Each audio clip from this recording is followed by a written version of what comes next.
Salut à tous, alors je suis allé voir Uncharted hier soir et j'attendais ce film avec une certaine impatience puisqu'il était en développement depuis des années et puis personne n'est jamais réussi à tomber d'accord sur la direction puisqu'il y a au moins 2 ou 3 réalisateurs différents qui se sont succédés, qui étaient plus ou moins sur le projet et qui ont dû partir.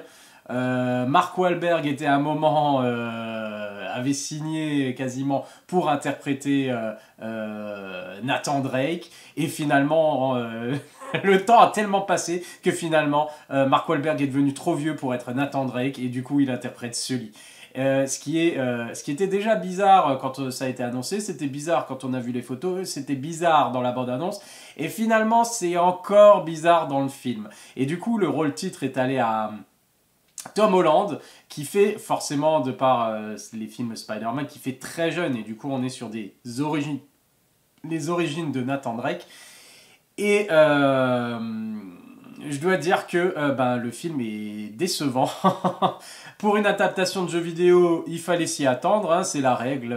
Il n'existe pas de bonne adaptation de jeu vidéo. C'est pas tout à fait vrai, il y en a qui sont meilleurs que d'autres, mais dans l'ensemble, je veux dire, la malédiction continue avec Uncharted. Pour tout dire, je crois que j'ai même préféré Tomb Raider, le dernier Tomb Raider avec Alicia Vikander, à Uncharted. Je ne sais pas si c'est par la qualité du film ou par le niveau de déception. En tout cas, ce Uncharted-là, s'ils sont censés lancer une franchise, justement, ils ont pris exprès Tom Holland pour pouvoir démarrer jeune et éventuellement avoir une franchise type Indiana Jones qui court sur, je sais pas, 20 ans, voire 30 ans, parce que, voilà. C'est un peu mal barré finalement parce que le début est un peu casse-gueule. Alors, déjà, en termes de... Il faut réfléchir comment on le prend le film. C'est-à-dire, est-ce qu'on le prend genre, c'est une adaptation de jeu vidéo, alors on doit accepter certaines choses, comme de se dire, ah c'est un gros blockbuster, alors pas la peine de réfléchir, voilà. Je sais pas. Je sais pas, honnêtement, j'attends toujours à ce qu'il y ait de la qualité. On a vu avec je le répète souvent, mais avec des films type Star Wars, avec des Marvel, avec certains films DC Comics, bien sûr. Ça peut être un gros film d'une franchise, ça peut être un gros blockbuster, et ça peut être bien écrit et intelligent. Donc c'est plus une excuse, je trouve aujourd'hui, de dire, après ce qu'on voit, ce qui peut être fait, c'est plus une excuse de dire hey, c'est un gros blockbuster, on n'a pas besoin de chercher midi à 14h. Eh ben, je suis désolé, mais si. Et le problème, c'est qu'on a dans ce film-là donc le problème des blockbusters modernes, c'est-à-dire parce qu'on met des scènes d'action, parce qu'on met des effets spéciaux et des scènes bien filmées, etc., et des superstars, alors on pense que ça va suffire. Alors qu'en fait, ça commence par l'histoire. Maintenant, encore une fois, c'est... Est-ce qu'on juge le film, on va juger le film en tant qu'adaptation pure du jeu vidéo? Est-ce qu'on va juger le film en tant que film? Et là, je pense que dans les deux côtés, le film ne fonctionne pas vraiment. Parce qu'en tant qu'adaptation de jeu vidéo, alors il y en a qui vont dire, moi je m'en fiche. Honnêtement, moi personnellement, je m'en fiche que ça ne suive pas l'histoire du jeu vidéo. C'est comme d'espérer, souhaiter que les films Marvel justement suivent l'histoire des comics, ce qui est impossible. C'est des films, c'est pas des comics, donc il y a une certaine adaptation qui doit être faite. Là c'est pareil, pour les jeux vidéo c'est de la même chose. Il faut adapter un minimum pour que ça ressemble à un film. Mais en termes de visuellement, on retrouve, mais ça on l'avait vu dans les bandes annonces, on retrouve l'univers des jeux vidéo. Donc un bon point pour le film. Au niveau des scènes d'action, on retrouve les scènes d'action énergiques qu'on a dans le jeu, avec des explosions, avec des scènes voilà, d'action slash aventure. C'est respecté. D'accord. Après, encore une fois, dans le jeu vidéo, c'est les choses qui lui arrivent, c'est complètement improbable. Et c'est respecté dans le film parce que ce qui lui arrive, c'est complètement improbable. Donc en fait, si on devait faire la transition du jeu vidéo au film, au niveau des scènes d'action exagérées, on est dans du Fast and Furious. Hein. Donc en fait, on est dans un univers de jeux vidéo où, voilà, on va dire la gravité ou les chocs n'ont pas le même impact que dans la vraie vie. Donc à ce niveau-là, moi ça m'embête un petit peu parce que quand je vais voir un film d'aventure, j'attends qu'il y ait des règles. Il peut y avoir même des choses surnaturelles et ça me pose pas de problème. Mais que dans le monde établi, genre un être humain normal, s'il prend ce qu'il prend, eh ben, il peut pas survivre. Et ça pose de problèmes déjà dans certains Indiana Jones par exemple. Même si j'adore ces films-là, il y a des petits éléments, même s'il y a des éléments magiques, etc., surnaturels, dans un film d'aventure, il y a des éléments quand même où, par exemple, je dis le Temple Maudit, c'est l'exemple que je prends toujours, le Temple Maudit. Quand Indiana Jones, avec 2001, saute de l'avion dans le canoë pneumatique et qui font une chute de combien de milliers de mètres pour atterrir sur le flanc d'une montagne et dévaler tout ça, normalement ils sont morts. Ok, et ils sont morts de la chute, ils peuvent pas arriver sur le flanc d'une montagne en chutant de 1000 mètres et après glisser comme ça et comme si de rien n'était, il n'y avait pas de choc. Donc ça m'embête. Et c'est un des rares éléments, on va dire, de la saga Indiana Jones qui m'embête un petit peu. Autre rare élément, le coup du frigo dans le dernier Indiana Jones forcément. Et ben là, Uncharted, ça suit exactement, c'est ce genre de choses-là, et c'est dommage, parce que ça, c'est des choses qui sont honnêtement acceptables dans un jeu vidéo. Dans un film, ça m'embête un petit peu. Bon, soit, même si, bon, allez, on se dit, allez, c'est fun, c'est fidèle au jeu vidéo, on s'éclate, on a des scènes d'action et c'est cool. Admettons. Maintenant, encore faut-il qu'il y ait une histoire intéressante et des personnages intéressants. Et ça, non. Encore une fois, ça c'est raté, je trouve. Puisque, comment expliquer? Je retrouve pas, déjà pour commencer, je retrouve pas du tout Sully chez Mark Wahlberg. Alors déjà, il ressemble pas au personnage, même si à la fin, il lui rajoute une petite moustache là, dans une scène post-générique. Voilà, c'est pas vraiment un spoiler, hein, donc je vous dirai quand je passe au spoiler, quand j'ai fini ma critique générale. L'humour ne fonctionne pas, c'est de l'humour vraiment... c'est écrit de manière fainéante, on dirait qu'ils ont finalement improvisé certaines répliques et certaines blagues directement sur le plateau en se disant on s'embête un peu dans cette scène si on rajoutait une blague. Si on rajoutait des petits tacles d'un personnage à un autre où il se casse un petit peu, il se joue des sales tours, des choses comme ça. Et les répliques sont nazes. Et ça fait jamais vraiment rire, quoi. Il y a peut-être une réplique qui est marrante par rapport au timing. C'est Mark Wahlberg qui l'a dit à un moment. Mais sinon, le reste, non, ils essaient de rajouter justement des blagues récurrentes pour faire des clins d'œil et des choses qui reviennent dans le film jusqu'à la fin. Et c'est raté aussi, en fait. C'est tellement paresseux, finalement, on le voit venir à des kilomètres. Il y a un gag avec le briquet, mais qui revient 4 fois, quoi, dans le film. Alors que c'est bon, une fois au début, une fois à la fin, on aura compris, fais ta blague avec ton retour, mais ne le fais pas 4 fois, quoi. Et plein de choses comme ça, les tacles sur ah l'autre c'est un jeune, l'autre il est vieux, il est plus capable de faire les mêmes choses que l'autre, etc. Enfin bref, des trucs pas recherchés du tout et les échanges, comme dit, les dialogues, il n'y a pas ressent pas une vraie alchimie entre Tom Holland et Mark Wahlberg. Clairement, c'est bizarre parce qu'on a vraiment l'impression que Mark Wahlberg, c'est censé être Nathan Drake dans ce film, il ressemble à Nathan Drake, et non, c'est l'autre. Et du coup, alors, au niveau respect du jeu vidéo et de l'histoire du jeu vidéo, comme je dis, je m'en fous que l'histoire ait quelque chose à voir. Il y a des éléments genre la relation... Alors, déjà, la relation entre Nathan et Sully, bof, fonctionne pas vraiment. D'accord? Donc ça m'embête. Après, par rapport aux autres personnages, on retrouve le genre de méchants, d'antagonistes qu'on a dans le jeu, donc, et qui sont grosso modo à une seule dimension, qu'on va pas chercher très loin. Donc ça a respecté par rapport aux jeux vidéo, mais ça fait pas un bon film. Encore une fois, ouais, Nathan Drake lui-même, je sais pas, trop naïf, pas encore Nathan Drake en fait dans le film. Il le devient peut-être à la fin, et puis il y aura une suite peut-être, mais est-ce qu'on a vraiment envie de voir la suite de ce film? Je sais pas, d'accord, c'est mal parti en tout cas.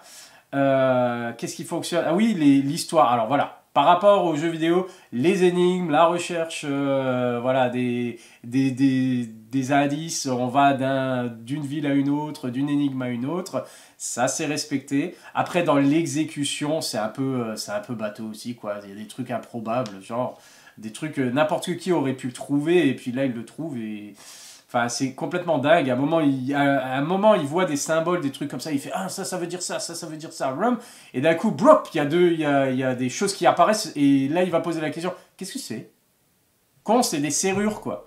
Et c'est complètement dingue parce que ils font comme si genre ouais, il est super malin, il est super intelligent, ils ont des connaissances de foufou et ils arrivent à résoudre les énigmes et des trucs super improbables. Et le truc le plus évident où il est censé avoir, il a deux clés et puis il y a deux trous qui apparaissent et puis là il demande qu'est-ce que c'est? Bah, c'est deux serrures, quoi. C'est deux serrures pour tes clés, c'est ce que tu cherches depuis le début. Et il y a des scènes comme ça, mais où on se dit, mais ça n'a aucun sens, c'est pas cohérent du tout.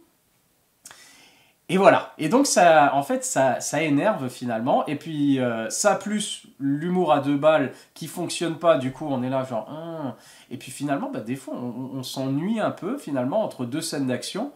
Et c'est pareil, les scènes d'action, j'y viens, alors super... alors c'est bien filmé, ça je dois le dire, d'accord. La photographie elle est clean, d'accord. Le montage peut-être c'est un peu trop découpé par moment, mais il y a des bonnes chorégraphies au niveau des scènes d'action. C'est pas la folie, mais c'est assez efficace. Sauf qu'il y a des idées dedans, mais qui sont des idées pour les scènes d'action où c'est genre ça fait forcer en fait. Et ça fait pas justement... bah, ce que j'aime bien moi dans les films d'aventure, c'est le personnage se retrouve dans une situation et parce que il y a qu'une seule solution pour s'en sortir, il va la trouver et quelque chose comme ça. Il se met pas en danger volontairement, c'est le danger arrive et puis voilà un coup de bol, une roulade, quelque chose comme ça, il arrive à s'en sortir tout juste. Il y a ces éléments là, mais il y a aussi des éléments dedans où on se dit mais pourquoi tu fais ça? Ça n'a aucun sens. Je viendrai dessus quand quand je parlerai des spoilers, mais en gros, il y a des choses où les personnages vont faire des trucs complètement de fous qui sont pas du tout obligés de faire et qui ils se mettent genre en danger de par leur action quoi, qui n'a aucun sens. Ils font des choix, c'est comme en fait grosso modo, c'est un peu l'équivalent de ce qu'on peut reprocher à des films d'horreur où on se dit mais fais pas ça, mais non, fais pas ça, tu devrais pas faire ça, ne fais pas confiance, mais non, ne te jette pas là, ne te jette pas dans le vide, pourquoi est-ce que tu... Voilà, donc des choses comme ça qui sont là finalement juste pour le spectacle finalement. Ça n'a pas de sens au niveau scénaristique, ça a du sens pour en mettre plein les yeux. Et c'est juste pour trouver une raison de les mettre dans une certaine situation, alors que ça n'a pas vraiment de sens. Je reviens après en détail dans les spoilers. Donc voilà, je sais pas ce que je peux dire d'autre sans rentrer justement dans ce genre de détails-là. Mais ok, scène d'action sympathique, efficace, ça rappelle un peu si on veut, je trouve sans l'atteindre forcément, mais ça rappelle un peu Kingsman dans le sens on est dans un comics où on est voilà, dans un jeu vidéo et il y a voilà, ils font des choses qui ne pourraient pas arriver dans la vraie vie. Et on peut l'accepter, mais d'un autre côté, ça enlève un peu justement des enjeux et de la gravité de ce qui pourrait arriver au personnage. On a vu dans la bande-annonce déjà, hein, ça je spoile pas, mais qu'on a ces navires voilà, du 14e, du 15e, je sais plus exactement, qui sont soulevés par des hélicoptères, et ça n'a aucun sens ce qu'ils font avec finalement, puisqu'il va y avoir une méga scène d'action à bord des navires, en l'air, etc., qui n'a absolument aucun sens, mais c'est juste pour le spectacle et pour en mettre plein les yeux. Et c'est dommage parce que si encore c'était justifié, si encore ils avaient trouvé un moyen justement dans le scénario de justifier toutes les folies qu'ils nous montrent à l'écran, ça passe. Si ça vient, on va dire, de manière fluide et cohérente. Mais là, on sent, encore une fois, je le dis, hein, on sent c'est forcé. C'est genre, on a eu l'idée, oh, il faudrait trop qu'on fasse ça. Ok, comment on arrive de là à là? Oh, bah dis juste qu'ils doivent le faire parce que c'est comme ça.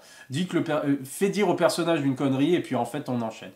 Et ça, c'est super dommage parce que du coup, les personnages sont plats. Sont plats.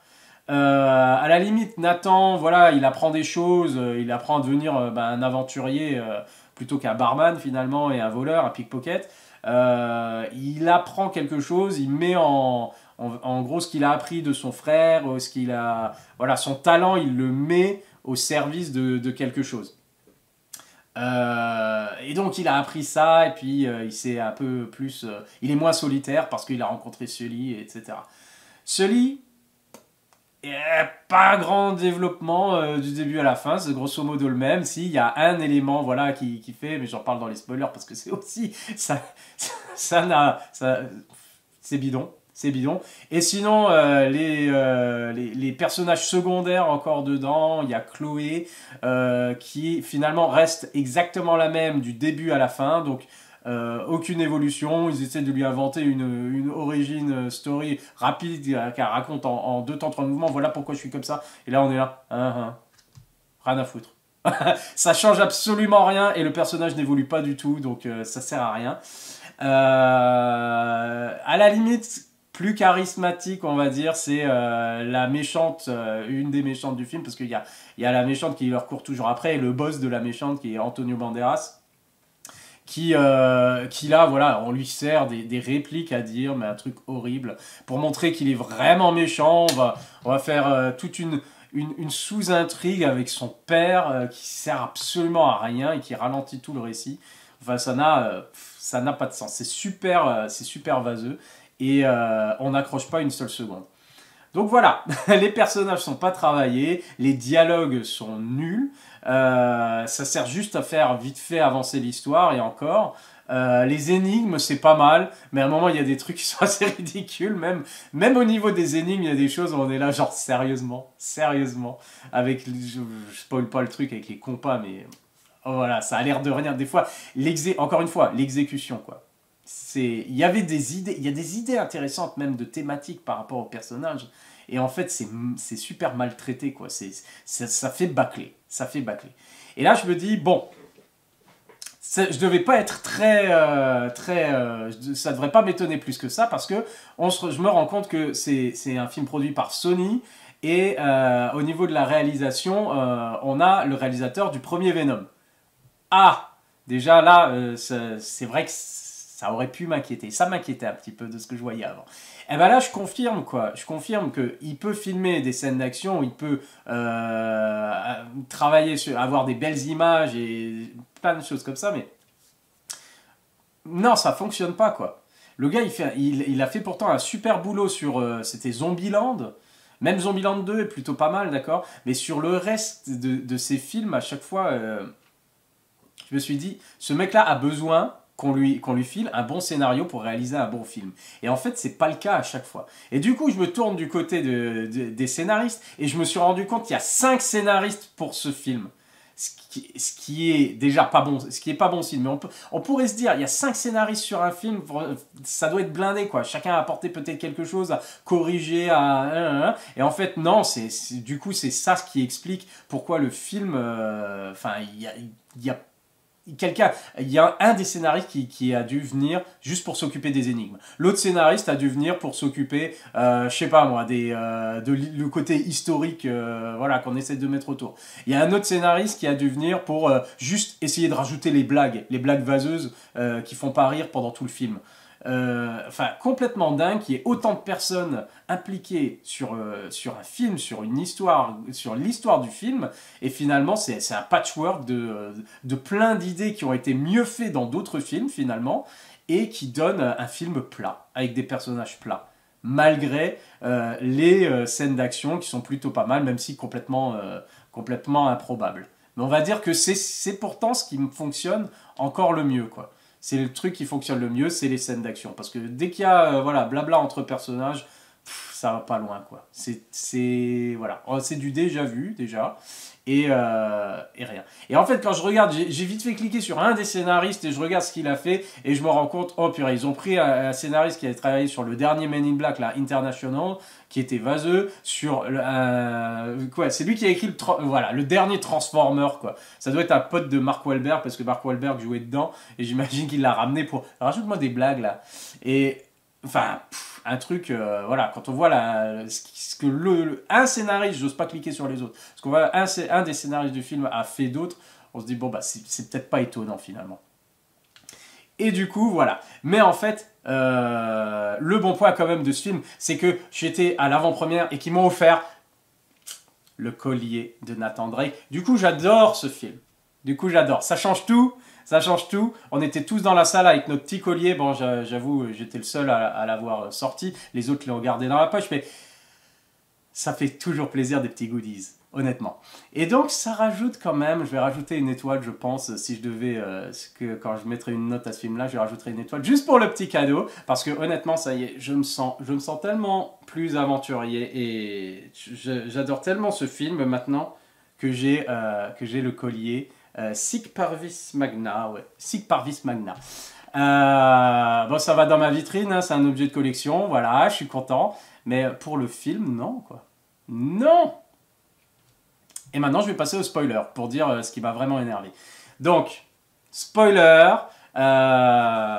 c'est quoi ce délire du briquet, quoi? C'est quoi ce délire du briquet? Moi, je vais rester avec ça. Il fait son coup au début du briquet qui marche pas pour voler un collier. Et plusieurs fois dans le film, après, le briquet, il ne marche vraiment pas, en fait. Donc, pourquoi vous le faites plusieurs fois? Faites-le une fois, il fait le coup au début, et après, finalement, le karma ou l'ironie voilà, de la situation. À la fin, quand il veut vraiment allumer son briquet pour utiliser son boulet de canon, là, on voit qu'il marche pas, et du coup, ça fait la blague. Pas la peine de le faire encore, de faire apparaître ce briquet 3-4 fois dans le film. Également, c'est pareil, je reviens sur le personnage de Chloé, quoi. Sans aucune raison parce que c'est un personnage, son idée fixe, à cause d'un traumatisme de l'enfance, parce que son père,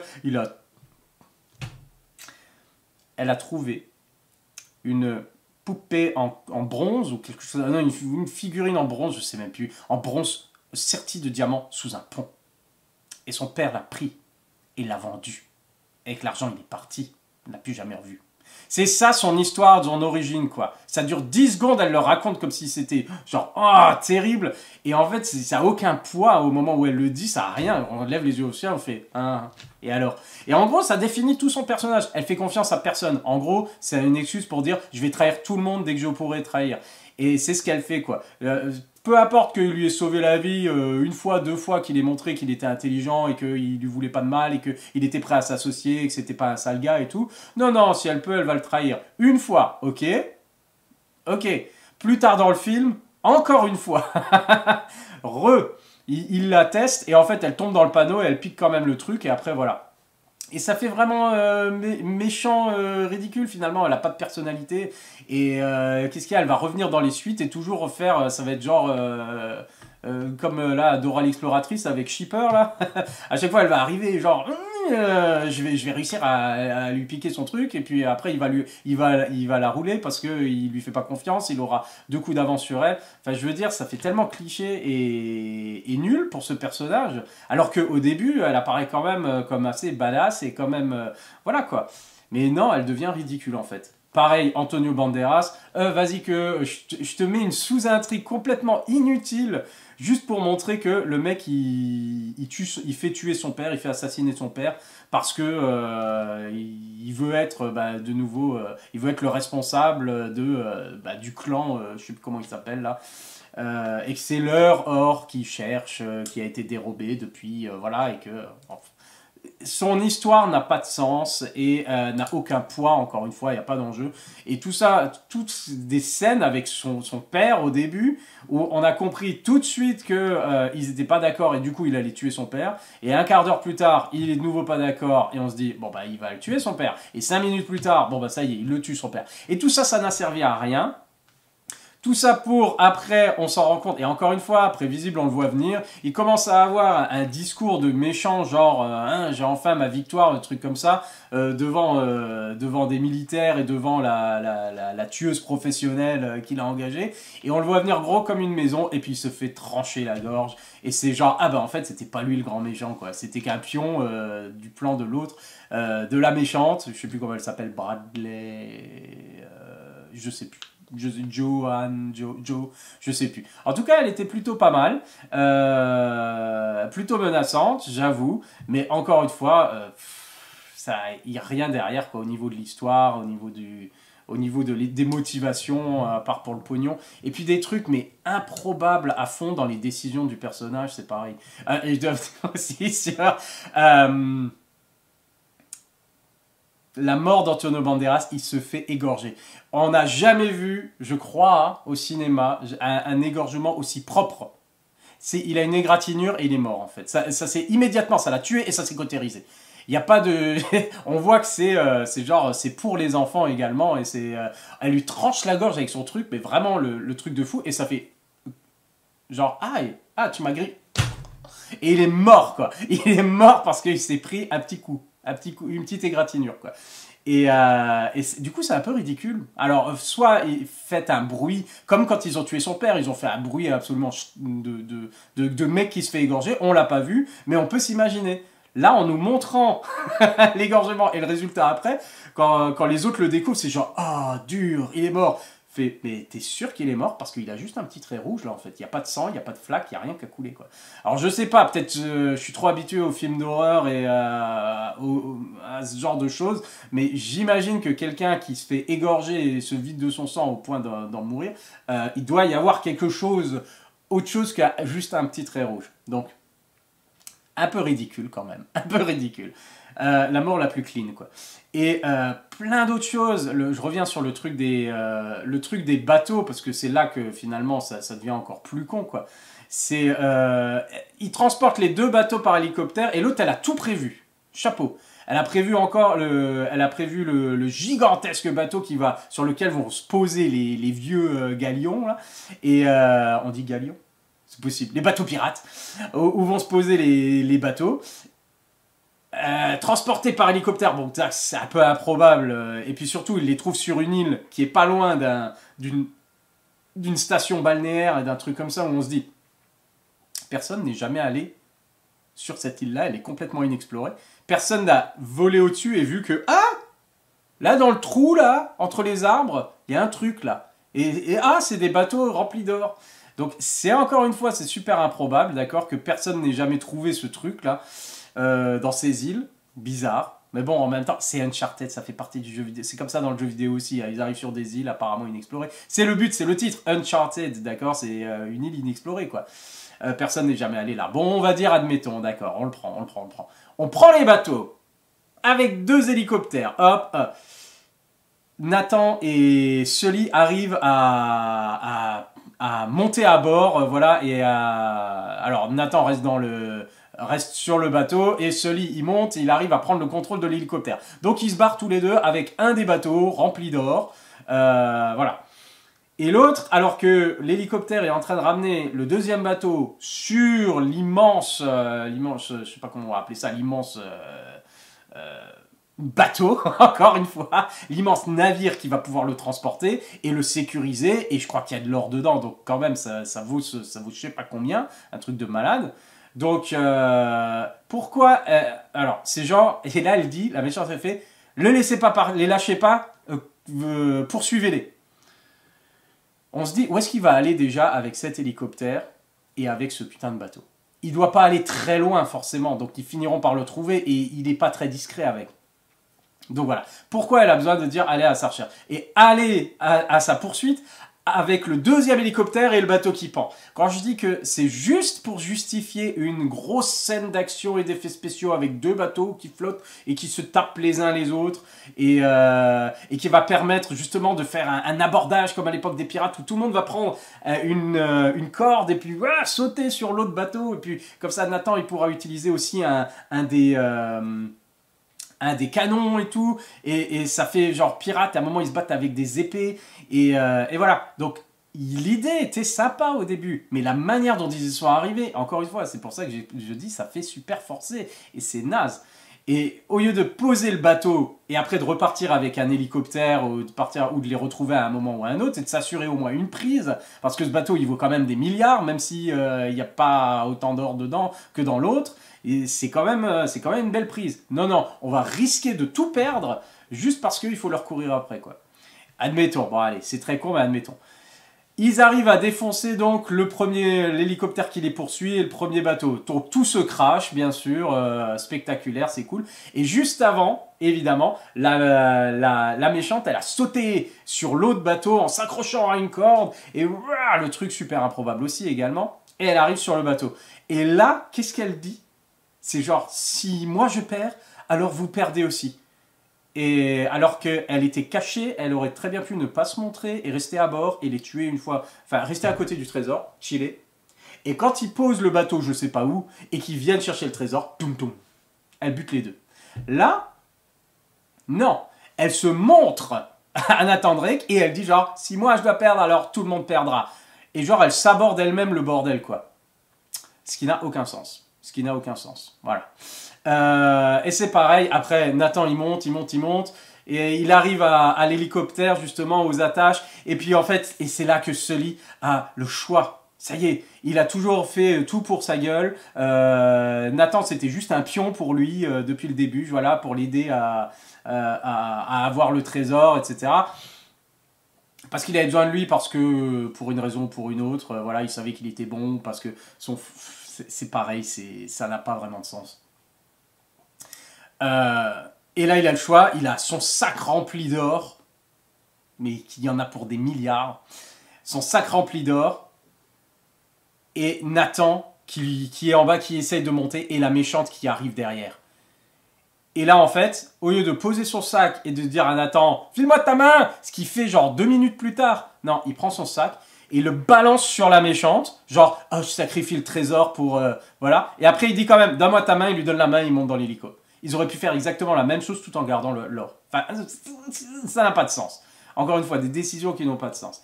Pareil, la super scène, voilà, directement prise du jeu avec l'avion et puis le fret et qui flotte. Voilà, il est accroché, etc., etc. Alors, c'est plutôt sympa, c'est divertissant, improbable, ok, mais ça passe. Pareil, à un moment, ils peuvent s'en sortir. Non, il va montrer qu'il n'est pas content. Est-ce que tu as tué mon frère? Complètement inutile, voilà, ça sert à rien et tu te mets en danger pour rien, c'est pas, voilà, ça sert à rien. Bon, après ça justifie pourquoi il y a tout le bordel après dans les airs, etc. Il tombe en chute libre, il tombe sur un des trucs et il rattrape, comment elle s'appelle, la Chloé qui était déjà sur une des caisses, donc ça fait très Uncharted, des caisses. Ils tombent sur la caisse, ils sont tous les deux sur la caisse, et c'est genre, mais t'as un parachute? Non, pas un parachute. Et ils sont en chute libre pendant je sais pas combien de temps.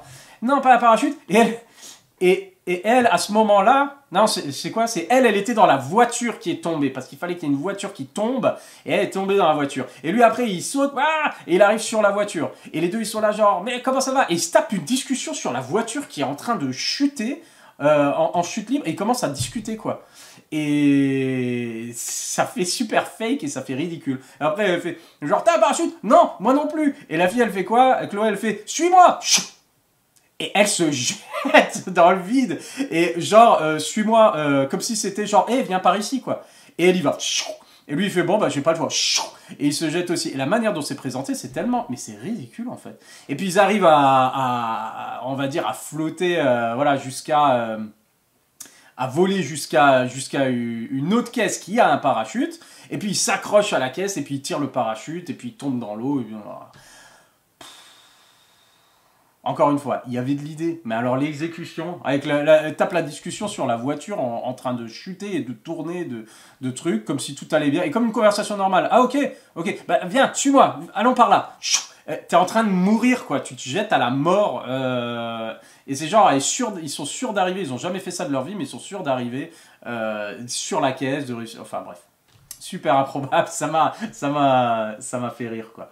Qu'est-ce qu'il y avait d'autre encore comme truc? Ouais, bah tous les trucs prévisibles. On savait que le frère était pas mort. Dès qu'on a vu qu'il y avait une scène dans le générique, bon, bah c'est bon, on a compris. Ils ont mis la petite scène juste pour montrer la petite moustache de Sully. La blague récurrente encore avec le chat qui ne fonctionne jamais. Jamais ça fonctionne. Le truc du chat. Et puis voilà, quoi. Donc super décevant à ce niveau-là, parce que je m'attendais à un truc un peu plus fun, quoi. C'est Sony, c'est Tom Holland. Je voulais pas qu'il me refasse, voilà, qu'il me refasse Spider-Man, mais dans Spider-Man, il y a un certain humour qui est un peu mieux que ça, quoi. Et c'est pareil pour le réalisateur, dans Zombieland, il y a un humour qui est beaucoup mieux que ça. Donc c'est vraiment une histoire, c'est une histoire de scénario, c'est une histoire de personne qui sait écrire des dialogues et qui sait faire des choses intéressantes. Là, il n'y a rien qui est vraiment intéressant. On va d'une énigme à l'autre, mais sans vraiment être super excité par ce qu'on voit. Même si les décors sont chouettes, et comme dit, il y a des bonnes idées, mais la scène du bar, quoi. Ils arrivent, ils sont à la recherche d'un trésor dans les souterrains, c'est Barcelone, et puis en fait, ils arrivent à un moment, il y a des rayons, des trucs comme ça, c'est genre où on est, paf. Et en fait, ils défoncent une grille, et boum, ils arrivent dans une boîte de nuit souterraine, qui est en fait, c'est là le dernier truc où ils doivent trouver une porte dans cette boîte de nuit-là, ça fait catacombe, etc. Et sauf que, oh non, il y a les méchants qui sont là. Alors vite, il faut se fondre dans le paysage. Et là, genre, fais genre on danse.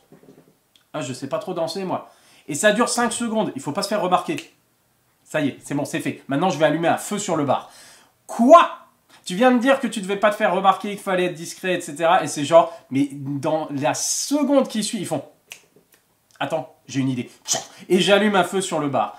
J'allume un feu sur le bar, ça fait une petite flamme, et je passe de l'autre côté du bar, à côté de la flamme. Et du coup, il y a un mec qui arrive qui éteint la flamme.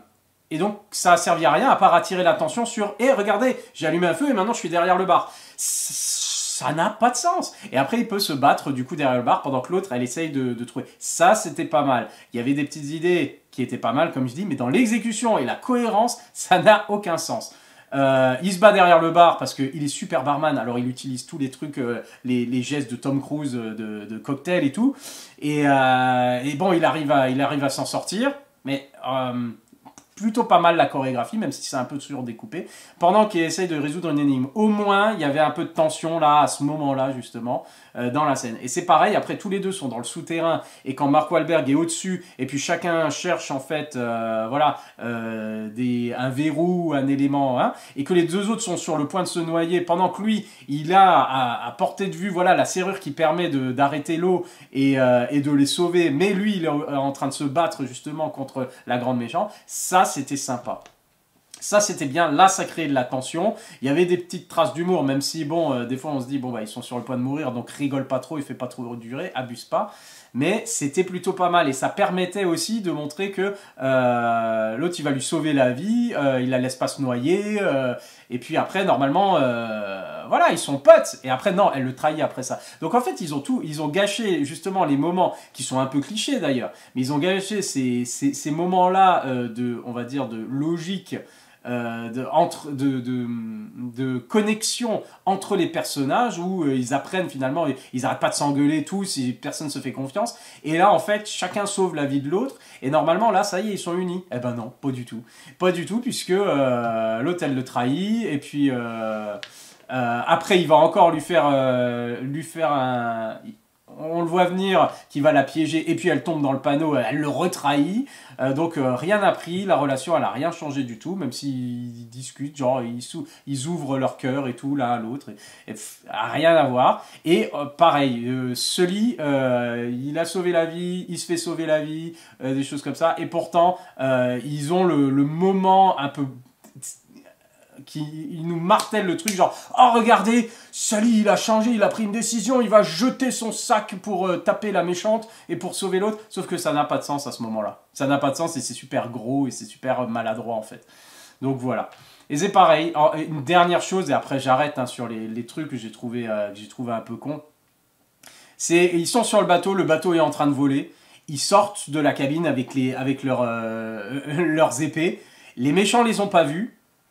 Et c'est genre, allez hop, c'est parti, on va se les faire. Et au lieu de tout simplement, voilà, tu cours et tu leur sautes dessus de manière simple, il y en a un, alors encore une fois, c'est juste parce que, ça semblait cool comme idée, mais dans les faits, ça n'a pas de sens, quoi. Il y en a un, il saute, et puis il fait le fameux, je plante mon épée dans la voile, et puis et je descends et je tombe sur l'autre, sauf qu'il fait ça sur, je sais pas moi, 50 cm, et il tombe sur l'autre, tu aurais pu lui sauter dessus, tout simplement, ça changeait rien du tout. T'as pas freiné vraiment ta chute, de toute façon. Et l'autre, c'est Sully, Mark Wahlberg. Au lieu de, pareil, courir, sauter, rentrer dans le tas, qu'est-ce qu'il fait? Le mec il fait, allez, c'est parti! C'est pas encore assez dangereux qu'il soit sur un vieux bateau pirate en bois, tout moisi, ce que tu veux, on sait même pas comment il tient, et qu'il soit accroché à un hélicoptère. Le mec, il va sauter à une corde et sauter dans le vide, s'accrocher à une corde pour pouvoir faire le tour et taper le mec en donnant un coup de pied, quoi. Et là, on se dit, mais mec, non, pourquoi tu fais ça, quoi? Pourquoi tu... Comment tu sais que la corde, elle va tenir déjà? Comment tu sais que cette vieille corde sur ce vieux bateau, elle va tenir, elle va supporter ton poids? T'es déjà tout près de mourir, pourquoi tu forces encore, quoi? Le mec, il se jette dans le vide, ouais, il fait Tarzan, alors qu'il aurait pu simplement le faire sur le bateau et sauter sur les mecs sur le bateau et les prendre par surprise de la même manière.